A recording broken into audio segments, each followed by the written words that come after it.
இருப்போம்.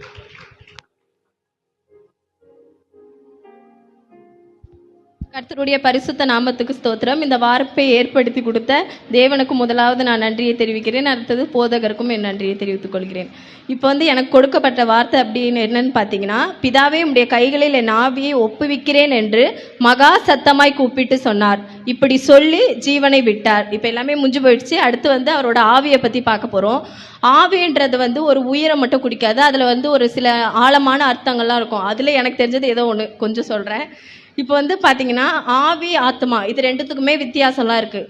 இப்போ வேதத்தின் படி பார்க்குறோம் அப்படின்னா, ஒரு மனுஷனை ஆவி ஆத்மா சரீரம் இது மூணு கொண்டு வந்தால் மனுஷனை பார்க்குறோம். இப்போ நம்மளுக்கு தெரியும் சரீரம் அப்படின்னா வெளிப்படையாக இருக்கும். ஆத்மா அப்படின்னு பார்த்தா ஒரு மனுஷனோட மனசு உணர்ச்சி அதெல்லாம் ஒரு மனுஷனுடைய ஆளுமையை குறிக்கும். ஆவின்றது இது ஒரு மனுஷனோட ஆழமான ஒரு பகுதி. அதாவது இது கடவுளுக்கும் நம்மளுக்கும் ஒரு தொடர்பை ஏற்படுத்தக்கூடியதாக இருக்குது. இந்த தொடர்பை ஏசப்பா என்ன பண்ணுறாருன்னா கடைசியில் உறுதிப்படுத்துறாரு. எல்லாமே முடிஞ்சதுன்னு சொல்லி அவருக்கும் பிதாவுக்கும் இருக்கிற தொடர்பை உறுதிப்படுத்துறார். இப்ப ஆவி அப்படின்னா என்ன சொல்லுவாங்கன்னா, ஜீவ சுவாசம் அல்லது காற்று சுவாசம் அந்த மாதிரிலாம் அர்த்தம் இருக்கு. இப்ப ஆதியாகமம் 2ஆம் அதிகாரம் 7ஆம் வசனம் வாசிக்கலாம்.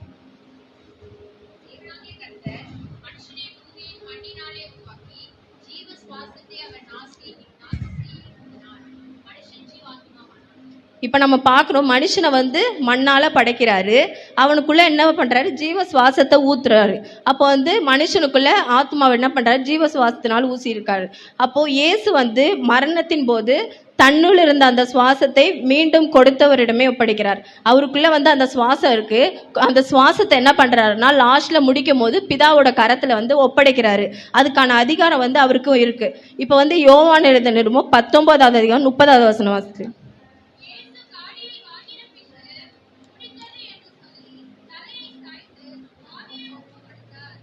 இப்போ பார்த்தீங்கன்னா கர்த்தர் அதோட ஆவியை பிதாவின் இடத்துல ஒப்பு கொடுத்துறாரு. ஆவி பார்த்தீங்கன்னா சாவாது. ஆவி சாவாது. பிரசங்கி எழுதின நிருபம் 12:7.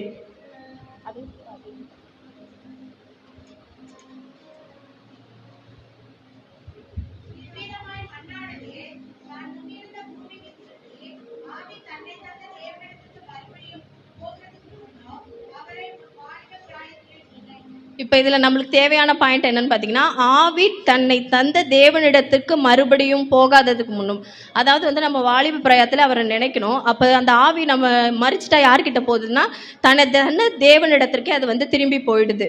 இயேசுவோட இந்த வார்த்தை மரணத்தை அழிவு மட்டும் குறிக்கலை. அது கடவுளோட ஆவி அவரிடத்துல போகுது. அதை சாட்சியாக இந்த வசனம் சொல்லுது. அப்போ ஏசப்பா யாருக்கிட்டே கட்டாயமாக அவர்கிட்ட ஆவியெல்லாம் ஒப்படைக்கலாம் சொல்ல, அவர் விருப்பத்துடனே ஒப்படைக்கப்படுறாரு ஆவியை. அது யோவான் எழுதின நிருபம் 10ஆம் அதிகாரம் 17-18.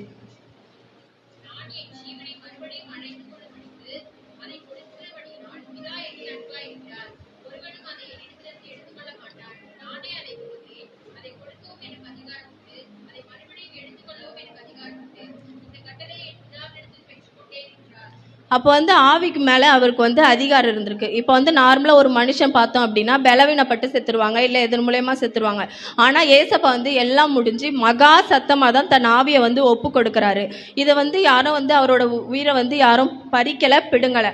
அவருக்கு தன் ஆவியின் மீது அதிகாரம் இருக்குதுன்ற போய் தான் தன் ஆவியை விருப்பத்தோட அவர்கிட்ட ஒப்படைக்கிறாரு. இது ஒரு பாதுகாப்பான ஒப்படைப்பா பார்க்குறோம். அது யோவான் 10ஆம் அதிகாரம் 28-29 வாசிங்க.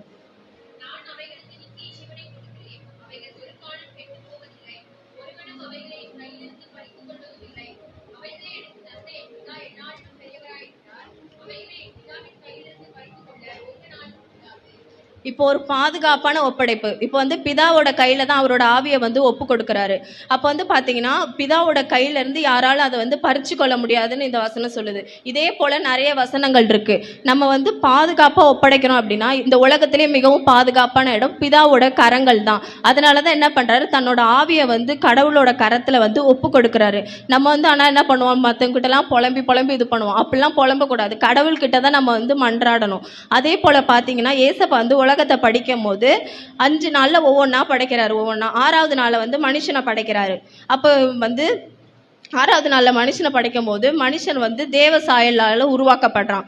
அப்போ தேவனுக்கு வந்து அவன் செவி கொடுக்காம என்ன பண்றான், பிசாசுக்கு வந்து செவி கொடுத்து மனுக்குலத்துல வந்து பாவம் வந்து பெருகிடுச்சு. அவன் வந்து பிசாசுக்கு செவி கொடுத்ததுனால அந்த பாவம் வந்து அதிகரிச்சுட்டே போனதுனால ஏசப்பா வந்து நினைக்கிறாரு இந்த பாவத்தெல்லாம் போக்கணும்னு நினைச்சு அப்புறம் வந்து ஒரு கட்டுப்பாட்டுக்குள்ள இருக்கணும்னு நினைக்கிறாரு. ஆனா வந்து அந்த பாவம் வந்து போவே இல்லை. அதனால ஏசப்பாக்கு கோவம் வந்து என்ன பண்றாரு அப்படின்னா, நோவாவோட காலத்துல 8 பேரை மட்டும் காப்பாத்தி அந்த உலகத்தை அழிக்கிறாரு. அதே போல பாத்தீங்கன்னா சோதம் குமரா பட்டணம் அக்னியினால அழிக்கப்பட்டது லோத்தோட நாட்கள்ல.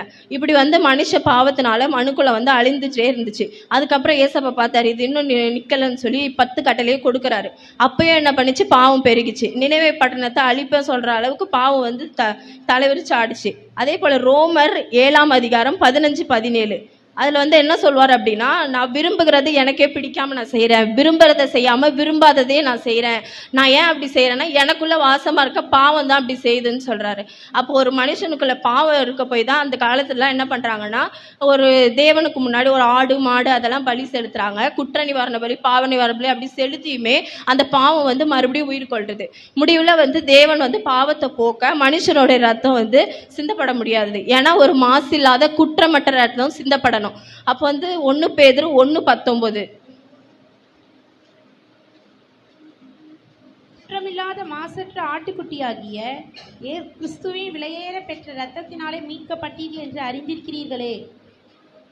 இப்ப மனுஷனுடைய பாவம் போக்க ஒரு மனுஷ ரத்தம் சிந்தப்படணும், பாவம் இல்லாத ஒரு ரத்தம் சிந்தப்படணும். அதனாலதான் ஏசப்பா வந்து மனித ரூபத்துல பிறக்கிறாரு. அவரோட ரத்தம் வந்து மாசு இல்லாத குற்றம் இல்லாத ரத்தத்தை வந்து நம்மளுக்காய் சிந்தினாரு. அதே போல வந்து ஏசப்பா மனிதனா பிறந்தாரு. பாவம் மாம்சத்தின் தாவலாகவும் பாவத்தை போக்கும் பலியாகவும் வந்தாரு. இப்ப வந்து 1 யோவான் 1:7 வாசிக்கலாம்.